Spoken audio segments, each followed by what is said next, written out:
Thomas the tank engine has worked his branch line for many years and knows it very well.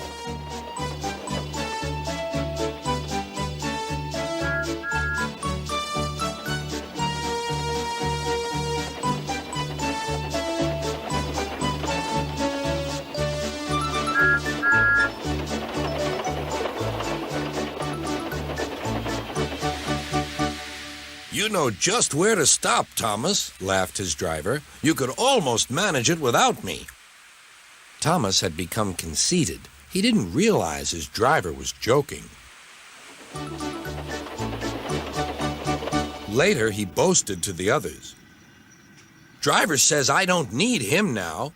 Don't be so daft, snorted Percy. I'd never go without my driver, said Toby earnestly. I'd be frightened. Huh! Boasted Thomas. I'm not scared. You'd never dare. I would then. You'll see. The next morning, the firelighter came. Thomas drowsed comfortably as the warmth spread through his boiler. Percy and Toby were still asleep. Thomas suddenly remembered. Silly stick in the muds, he chuckled. I'll show them. Driver said I could manage without him. I'll just go out and then I'll stop and whoosh! That'll make them jump. Thomas thought he was being clever, but really he was only moving because a careless cleaner had meddled with his controls. He soon found his mistake. He tried to whoosh, but he couldn't. He tried to stop, but he couldn't. He just kept rolling along. He didn't dare look at what was coming next. There was the station master's house. The station master was about to have breakfast. Horrors, cried Thomas, and shut his eyes. The house rocked, broken glass tinkled, plaster was everywhere. Thomas had collected a bush on his travels. He peered into the room through its leaves. He couldn't speak. The station master was furious. His wife picked up her plate. You miserable engine, she scolded. Just look what you've done to our breakfast. Now I shall have to cook some more. She banged the door. More plaster fell. This time it fell on Thomas. Thomas felt depressed. Workmen propped up the house with strong poles and laid rails through the garden.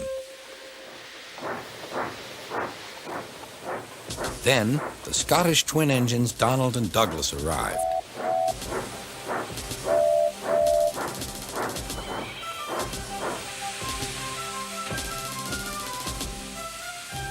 Dinna fash yourself, Thomas. We'll soon have you back on the rails, they laughed.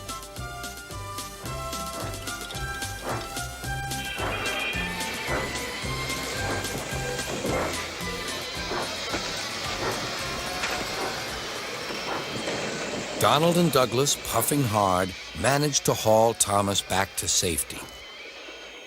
Bits of fencing, the bush, and a broken window frame festooned his front, which was badly twisted. The twins laughed and left him. Thomas was in disgrace. There was worse to come. You're in a lot of trouble, Thomas. I know, sir. I'm sorry, sir. Thomas's voice was muffled behind his bush. You must go to the works and have your front mended. It will be a long job. Yes, sir.